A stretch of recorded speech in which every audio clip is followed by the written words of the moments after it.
We are welcoming to the Turnaround podcast today our friends from Hamilton Locke and the redoubtable Chris Sequeira from Wexted. Sophie, Andrew, welcome. Chris, always good to see you as well. Thanks, Joe. Thanks, Joe. What we're talking about today really is young leaders who are experienced in your fields, but sort of at an early stage in your partner journey, and how you're expressing that story and linking your brand value to firm value. So, big topic. How do you feel? I think it's a great challenge in that you're in a unique position of leveraging off an existing brand and a brand that you've got an affinity for because you've joined the organisation. So in terms of Wexted Advisors, it's got a history behind it. It's got a reputation behind it. It's got credentials and experience behind it. And at the same time, you're becoming a brand ambassador in a way, but also trying to differentiate and develop your own profile in the market. So it's a great challenge. It's a unique challenge, but it's a really interesting journey to be going on. Sophie, when you became a partner at Hamilton Locke, tell me about your first day at school. Did you feel different? Did you feel special?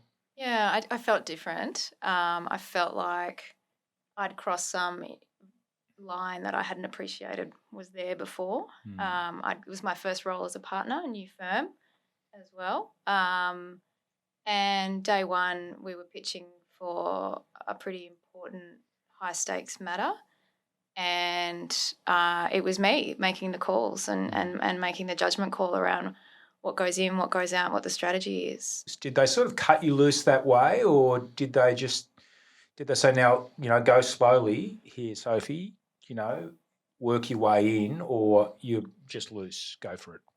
Probably a bit of both. It's a little bit how you make it as well. By my work style, I'm exceptionally collaborative. I work really closely with other litigators in the firm and other partners and other lawyers in the firm.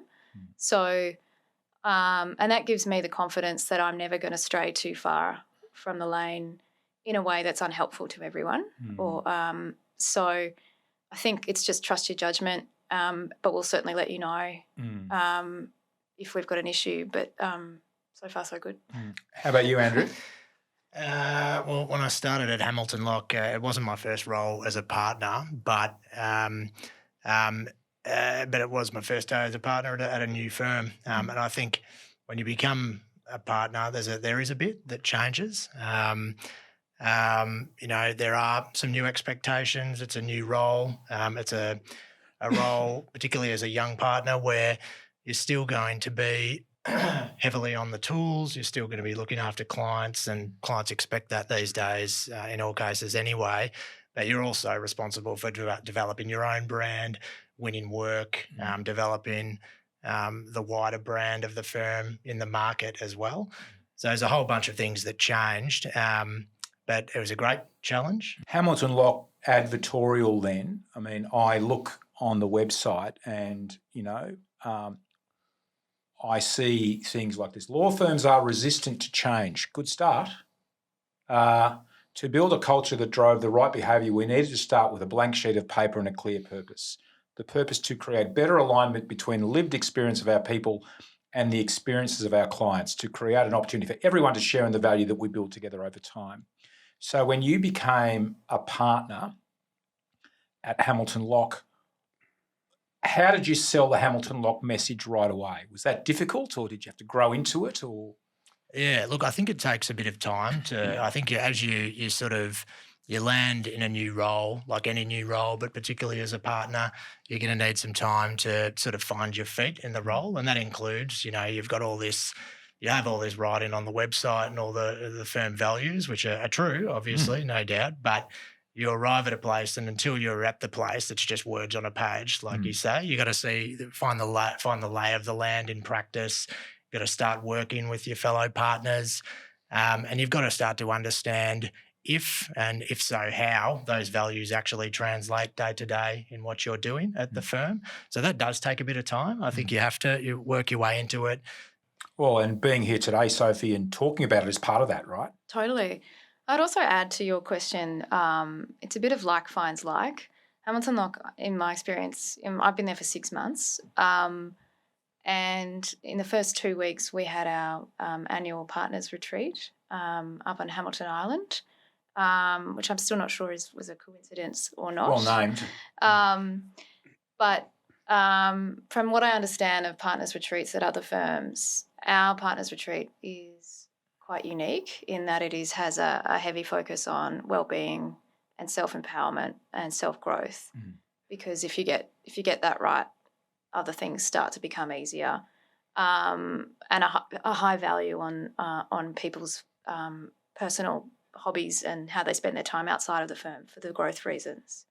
There wasn't a spreadsheet in sight at the retreat. And I think that's a bit of and the takeaway from me in that was it was a bit of a credit to the leaders of the firm who've managed to get a room of 80 odd or so partners, and then all the additional people in the business who are driving the business, who have some, if not entire complete alignment, because that is, I think, impossible, but certainly a pretty near alignment on values. What that is telling you is that lived experience and connections between partners and actually trying to help you establish those core principles is far more important than the technical skills, which are a given, right? Yes. So clients see those as a given. Yeah, I think so. And so by the time you're in the market and you're clients looking at Hamilton Locke versus another firm, I think it's a given that there's a certain level of technical expertise across the entire everyone. There's a lot of really, really good lawyers out there. But it's also how you're going to work together, how you're going to treat your team, is the client going to see that you're treating your team well, that you're giving them the needs that they want. Are you looking after their needs? Because if you look after their needs, you're going to look after the client's needs in the same way. You're not just talking about values, you're living them. Chris, so for you'd been at a big firm, you weren't a partner there, you joined our little firm. What was the biggest challenge you faced, I think, making that move from large to small, but also emerging instantly as a partner level person? I think the mindset of a big firm operates really differently. Yeah. You've got layers around you and above you and below you to help support you in your BD, in your market activity. And so making sure you're comfortable with where you're heading. So with Wexted Advisors, meeting with you and Andrew gave me the comfort that, there's a support network. There's a strategy that I was, you talked about everyone being in the same direction. So it's something that you can sign on to and get on board in terms of we're heading in the right direction together. That was really important for me, in that there's alignment where I want to go and where the firm wants to go, and particularly where its leaders want the firm to go. So it didn't come down to size in the end. It came down to passion. It came down to direction. It came to the leadership. Was it difficult, though, to make that step from big firm structure and, bureaucracy, for want of a better word? It's a step into the unknown, because you've grown up in that environment where you've got all these resources, all these apps, all these technological, you've got global resources. If you want to do a pitch or proposal, there's dozens of people to provide credentials, expertise, templates. But conversely, the attraction is sometimes you get stuck and you get roadblocked. To do a simple conflict check, it's not days, sometimes it's weeks if there's big corporate global structures.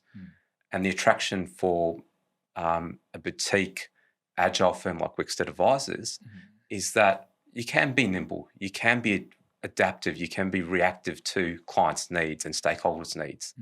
So I flipped it when I was weighing up the decision. I flipped it to say, what's the opportunity? Not what's the challenges. What's the opportunities that I can leverage off that will make a point of difference? That's an interesting question, though, Joe.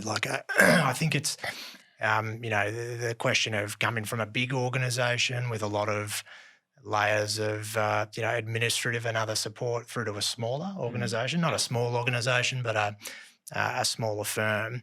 It's not for everyone, I think, is one thing. You know, I think it probably attracts people who have a level of entrepreneurialism about them, people who really have a proactive streak. You know, it's about people who want to, you know, it suits people who want to get out in the market and be face to face with their clients and be quite hands on with matters and really drive and build something themselves. And that isn't really for everyone. You know, that's a question that people making that sort of transition need to assess for themselves, because some people are going to be naturally better suited to a big structure with a more feeder environment for work than something you need to really generate for yourself. Where are Hamilton Locke on that spectrum? I think we've experienced a bit of a maturation in that spectrum, in that we're sort of pivoting towards the higher end of the market that offer a premium service, but without the big firm fees and the big firm armies that can sometimes be really, really effective for the right kind of client, Indeed. but are sometimes also as much of a blockage to getting the things done. I mean, I'm a strong believer in RJ Quadratus, whatever you do it well. Be the best. If you're growing flowers, be the best flower grower on the street. And I mean, a core principle of your business: we are happiest when we are doing difficult things well. We empower our people to be their best, and fostering a collaborative and supportive culture. They're big statements, right? Tell me how the partners collaborating to sort of live those statements out, both of you. Well, in the dispute space, we've taken on some matters that the firm, even 12 months, maybe 2 years ago, may not have had the capacity to take on. And that creates a new kind of space in the market, a new kind of problem that has to be solved. And then it becomes a question of, is this the right fit for the firm? Do the values of is the why we're taking this on aligned with our why? And the firm's really good at having those discussions across offices, across practice groups. I see emails and discussions daily on that front, and it's actually a really great initiative because it gives us an opportunity to constantly reflect on the why and what we're doing. Just to pick up on a different bit of your question, you know, people are happiest when they're, you know, doing what they do and doing it well. I think that's particularly important for a place like a law firm like Hamilton Locke. You know, you have a whole bunch of high achieving young lawyers in there. I think for as a general comment, for a bunch of personalities like that, they're often most stressed out if they are quiet. Or if they feel like they're not quite hitting the mark on work. You know, that's when people are stressed. That's when people are most unhappy. So I think an important thing and for a law firm is actually, you know, to Sophie's point about winning work at the good end of the market, it's like winning good deals and having good matters that the people working there, the fee earners and the non-fee earners, are enjoying those matters. They feel like they're developing on those matters. They've got good work. And I think that's actually really important for a bunch of type A personalities, generally speaking, at a law firm. So I want to talk about client focus and ask each of you what you think client focus means, because these sort of words are tossed around too. We're very client focused. I mean, for me, that's about being the best person at a couple of things, not at everything. You know, one of the things we are really focused on at Hamilton Locke is always putting the right person in front of a client for the right job. And that's part of a client focus, because at a partnership model or a traditional professional services firm model, in general, you know, partners are going to be rewarded based on revenue performance. And so there obviously can be that tendency to silo work or to grab a bunch of work, which, you know, maybe you shouldn't be doing. That's really discouraged at Hamilton Locke, and there are great measures in place to make sure you're always putting the right person in front of the client for a particular job and not just trying to freelance or pick up the work yourself. And I think that's a really important thing of client focus. And that's part of being focused on just one or two things and knowing that there are other people in the shop you get along with and you trust, like Sophie and others, who will be much better placed to service a client in different parts of what they need. The other thing that I think is also really important is to bring your team along with that journey as well. It's not just you, it's not just me and my team.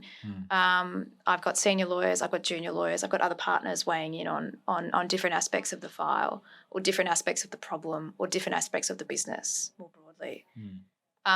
You're always going to get a better outcome and always reflect on the problems more laterally and more creatively when you invite people along, and you're going to get better buy-in to the problem when it's not just you burdening and siloing the information yourself. And it's really easy to do that even without even meaning to. You're just busy, you're on the go, you're on the phone, going from meeting to meeting. You get to the end of the day, you might not have had that debrief with another person in your team. But it's really important to make that time. We will stand with our clients, make commercial judgments, and we are accountable for the outcomes. Our people make it their job to understand the risks and opportunities in our clients' businesses and industries. So that's another big statement, right? And it's not to say you're you know your client's business better than they do. Obviously they do, but it's about the curiosity. It's about trying to understand their business as well as you can, which will help you service them better from a legal and a wider commercial perspective when they're leaning on you for advice. I think it's all about that curiosity again for me, Joe. The courage too, though, like it's courage to step outside your own frame of reference. Chris? Yeah, I think with courage, is it different? So, do you think it's different in a law firm to what you do? I think there's similar themes. So Sophie and Andrew both talked about understanding and appreciating their client. And for insolvency practitioners, I'd extend it to stakeholders rather than just clients. And for me, the theme is being a good listener, because I think historically, as a young professional, you try and sell yourself, or you try and sell something that the firm has got to offer, or you're trying to showcase your technical commercial knowledge. But really, that's not the value. The value is to listen what the problem is, to hear if there's an emotional attachment to something, to allow someone to convey their story and their issues and their fears, so that then you can be a better advisor to them. And sometimes courage is not trying to win a client, but to lose a client. So, a couple of weeks ago, someone approached us about thinking that they needed to appoint an insolvency practitioner. And the truth was they didn't. And it would have been so easy just to go with the external advisor and the director. But I think courage at that stage is, no, from everything you're telling me and what I'm listening, this is the appropriate advice. This is the best thing for you at this point in time.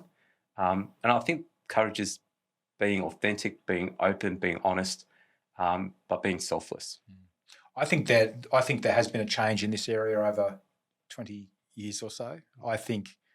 I do hope that, and I'm pleased to hear this, because having the courage to do the right thing, and it's really about respect for people and respect for processes and respect for yourself as a professional. Certainly as a young person, we always probably encourage the opposite. If the client comes to you and you can sell them something, just go for it, right? So the difference between salesmanship and selling quality. Yeah, I agree. I think I just pick up on the courage and the sales point. People are looking for an objective feedback on what their problem is, and an identification of other ways to solve it. At the end of the day, what we do is solve problems. And if we're not able to do that in a way that doesn't involve giving hard truths, giving honest feedback, offering alternatives that might mean that you're not going to get as many fees, or you're going to send them to another shop or not even take the brief at all in your example, that you never know where that's going to go in a few years' time, or someone else will remember that, and they'll know, they'll remember that you were honest and acted with integrity and with bravery. And that to me is the best selling point you can have. So another theme of interest to me is trust, and what trust is and what a trusted advisor is. And they're not words you have on your website, which I'm pleased about, because I believe trust is a very difficult concept to convey, right? So Chris might say, I've got a problem. I need a corporate lawyer. Here's Andrew Vincent. I trust him. Now, I think that can be conveyed, right? But you can't be a trusted advisor. Do you understand the difference? I think if you look at practically every large mid-tier accounting firm, in their tagline, they've got trusted advisors somewhere. Yeah. And that's not a point of differentiation. No. It's what you actually do in your actions that creates trust. And that's where it comes, your example, through your actions. If you say to me, I trust Andrew, I trust Sophie, go speak to them, your actions speak and give you credibility. And I think trust for me is credibility. What you do in the marketplace, how you interact with competitors, with colleagues, that builds up a reputation that people can then have faith that you are authentic, you're a person of your word, your actions speak for who you are as your character, and that creates trust around you. And what about the transference of that trust? So I say, or you say, I trust Joe, use him. And then do you think your client then instantly trusts me and that trust can be easily conveyed? I think what we're really saying in that, and if you unpack that a little bit more, is that I'm asking you to trust my judgment when I recommend Joe. Yes. I think that's very deep. And so if that backfires, it's backfiring on me, not on you. It does backfire, but then I've taken on that responsibility as well. Then, but so have I in making that recommendation, which makes it even deeper in the sense that I'm not going to recommend you unless I really mean that. And so I think at the end of the day, there's a bit of a leap of faith for everyone when they go into the arms of another advisor for another problem, particularly when there's financial liberty at stake, reputational risk, high stakes, a lot of money, whatever it is, a principle. Some principles are the hardest fights to have. And they want someone who they can feel can hear them and can understand them. And if they feel like I get a bit of that, they're going to trust me a little bit more in my recommendation. And Andrew, do you think with that theme of, so this is sort of about referrals, sort of, right? Yeah. So, we owe Wexted a job. We better trust Chris, but that's not very genuine. That's not genuine, right? Chris may not be the right guy. And you're right. He probably is, by the way. No doubt about that. No, I think because of the way our industry works in the finance and insolvency side of things, there are mutual referrals that obviously go between law firms and IPs.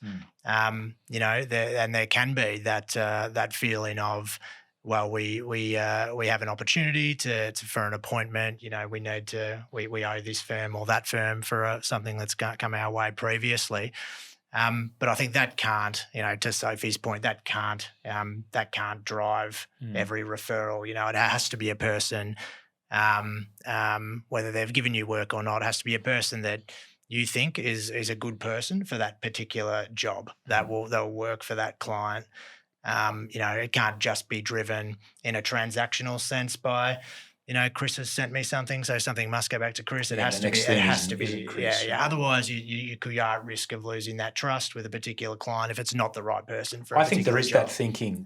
Our next job we give to Chris. Stop, everybody. Red flags everywhere for me. Yeah. Let's talk about showing yourself then. So you've got a thing called the Da Vinci program. So tell me about that and how that helps people learn more about each other in your firm and how that develops some closeness. Yeah, so this is a really good program that I'm not sure how many other firms, law firms or other types of firms do models like this, but certainly at Hamilton Locke, every employee is entitled to take up to 10 hours of a chosen hobby. It has to be something outside of your day-to-day job. Some people have done sailing courses, learning how to DJ. Someone in our office at the moment is doing a cake baking course, which is excellent because we are all benefiting from that. And when you complete that, you've earned yourself an extra weeks of annual leave. And the idea is that and the firm will also contribute a financial amount towards that activity. The idea of it is exactly what I was referring to with the Partners Retreat earlier. It's all about self-growth. It's about investing in yourself and making sure you're building in the time in your day-to-day to give yourself the time to reflect on the why and what you're doing. And that makes you insurmountably happier as a person. You get a little bit more control with your time, and hopefully that translates to how you present in your job, and that is always going to translate to how we're performing for the market as well. And the other thing about the Da Vinci Code program is it's meant to be something that's outside of your comfort zone, so something you haven't done before. And the idea, being that we want people to be adventurous. We want people to be exploring new and challenging different challenges in their lives. Hopefully to help them grow as people, and also ultimately to make people happier.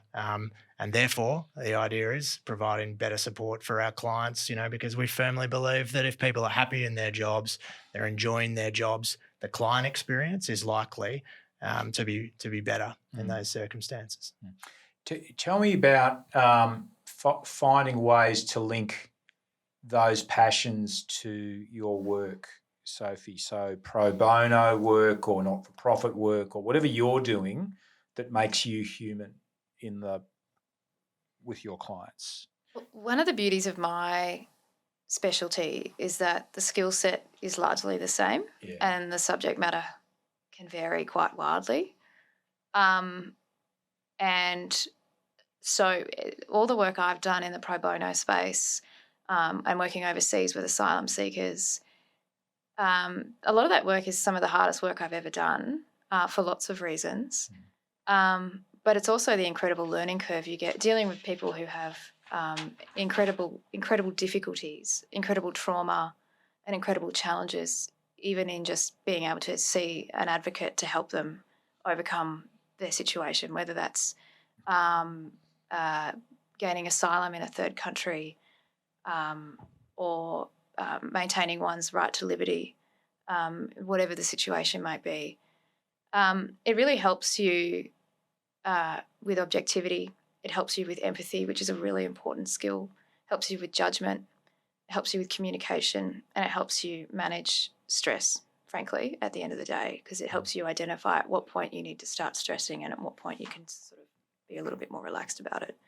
I don't always get it right, but I think without that experience, I don't think I'd be as good as the operator I am today, and I will continue to grow and learn forever. But it also gives me the confidence to tell my team to go and do things outside of their day-to-day and not be afraid to take a year out of the law or whatever it is, because if they come back, they're going to come back more well-rounded. Yeah. And Andrew, this is about being a conviction-led advisor, right? Because I think people, as you progress in your career, people know you and know you for certain things. Sadly for me, they're not things that are as empathetic as what Sophie's explained. He's that mad Bob Dylan fan who likes rugby union. That's all I'm known for. But he also does some good things outside work. So how about that journey for you? Yeah, look, I know we've spoken. Because clients, I think clients go deep that way. They look for people who they find those points of commonality with, because the technical skills are given, right? Yeah, that ability to connect with someone on something other than you're sort of working in the same industry, helping you with a particular problem with some, I think we've talked before about directorships and things like that. I think a lot of people at our firm take up those sorts of roles, as I know you do, Joe. That's a good way to be, doing something very different with a much broader lens in front of you than the day-to-day work. One way personally for me to connect with people as well, and it will work with Sophie as well. So many of the people I'm dealing with day to day have similar problems with, young families, and you're trying to balance, a few kids at home with the demands of a professional job. You know, that actually helps you connect with people sometimes. It's something authentic, shows that you're a human being, not a robot. You're not just sort of on call, jump into every instruction. There's something going on there. There's a person beneath that sort of lawyer's exterior who's, you know, got a lot of other things going on in their life, and that helps to develop rapport with people who are in the same position or have been, or otherwise just empathise with it. And I connect by doing this. Yep. This is how I connect, right? So, Chris, well, because you do good stuff, Yeah. and I think you're known for that, right? Yeah. One of my passions is to be involved in community, and you know, I've got a focus. I'm a director of a couple of not-for-profits that focus on social disadvantage and exclusion with a concentration on homelessness service provision. And so, you know, the ability to give back is really important to me personally. I did that to give myself another outlet. So coming back to your Da Vinci Code program, kind of, in that in our role, sometimes we see a lot of destruction and, you know, devaluing of enterprises. And so being involved in something that gives back and creates hope and creates positive outcomes in community was really important to me. When I began doing this eons ago, you would walk into a partner's office with a letter, and the partner would be holding up the red pen before you even put the letter down on it. So it was assumed you'd made errors and made mistakes. So how do you think your firm and you guys go with no fear? You can't make decisions without making mistakes, and mistakes can be fixed. Yeah, well, I think it's a great question. I think as a firm, I think our leadership definitely embody a fearlessness in their decision making. They're not afraid to be a little bit different to what the other shops out there are like. Programs like the Da Vinci. We also have the Adventure Club. We have just a different operating style generally, and that is baked into small decisions and bigger decisions. We have a gala night coming up, the HPX Award Night, where it's a black tie event, and we're going to have an awards ceremony to honour and recognise some of the people in the firm across all levels who are contributing in ways that might go unnoticed otherwise without actually pausing and taking that moment. Yeah, I think, look, you can't just on the junior employee coming in and seeing the red pen. I mean, you can't sort of have you can't have a productive workforce really if they're, you know, terrified of mistakes and, you know, too fearful to, you know, have a go at something or make some decisions. You know, I think you just won't get the workforce you need. I think for a business like ours, which is growing in the market, I mentioned before, we need entrepreneurs, we need people with who are proactive. You can't have that mindset and simultaneously be paralysed by fear and unable to take any action. You know, you have to accept that. To give people free rein to develop a profile in the market and to go out there and do some difficult, complicated matters. You know, there may be mistakes, but but the thing is, you know, there's usually number one, you want to encourage that entrepreneurialism. You want to encourage people to be out there and you know, aggressively chasing work and winning good transactions. And two, it's very rare that there's a mistake that can't be sort of fixed. Absolutely. And that's part of your role as a senior person at the firm. You know, like, it's important that a junior lawyer knows when something's happened, you know, if there's a mistake in a draft that's gone out or whatever, but, you know, you can fix it. It's an opportunity to talk to the client. Yeah. And say we've made an error. Yeah, which now, and I don't say that dismissively at all. I tell all our young people that. There's nothing that you can do that we can't fix, probably. Probably, you know. Yeah, and it's that authenticity again and the courage to go and have that conversation. I mean, like I said, we're not robots. You know, the easy thing to do would be to just try to pretend, you know, say there's no errors, there's no mistakes, it's all perfect, let's just sweep it under the rug and say nothing. But that's not an authentic response, and it's not a, you know. There's nothing worse, is there, than someone on the phone saying, well, what's your view, Sophie? Well, I don't know. I need to check with Andrew, but, people want, so speak from the heart, have a view, right? That's right. And I think when you do that, you have to be prepared to be wrong. Yeah. And it's not a nice feeling being wrong sometimes. But when you have small children, you're wrong all the time because they tell you all the time. So you get used to that feedback. Yeah. And suddenly you get used to it at work a little bit more. But it's also about creating that environment of having a frank discussion, because sometimes being wrong has actually the benefit of creating an entirely new thought process that you might not have landed upon. And that happens a lot in the dispute space. Is this the right question? Should we be thinking about it in a different way? Indeed. Hang on, what about this? And that just bleeds into a whole new strategy. And Chris, have you found this as, I guess, a brand new liquidator, yesterday or the day before, already taking appointments, the ability to speak to clients from the heart without having to check that, that's consistent with firm values or someone else's point of view? How have you found that? Is it redemptive? Is it intimidating? Is it tricky? It's empowering in that you're out there, you're running with it. No one's hovering around you or above you, watching you. But at the same time, there's an onus and responsibility to make sure that you're doing the best that you can do and to be the best of yourself, to reflect well on yourself, reflect well on the firm, reflect well on the profession. But I say that with the understanding, I think when you come up through the ranks as a graduate through professional services, we were very fortunate in that the people around us and the firms had the mentality it was a teaching environment. And so, two lessons I've always learnt. One was what you've mentioned, Andrew, that there's no mistake that can't be fixed. I'm going to talk about keeping in balance. Every professional services firm sort of has the same mission, right? We're here to deliver outstanding services to our clients, and we're doing this. And, I think the way to do that is to blend as perfectly as you can process, which is important. Why use us? Because we will get the process right? Expertise. Why use us? You're buying us because we're really good at what we do. We're super smart and we can, and we won't get it wrong. Why use us?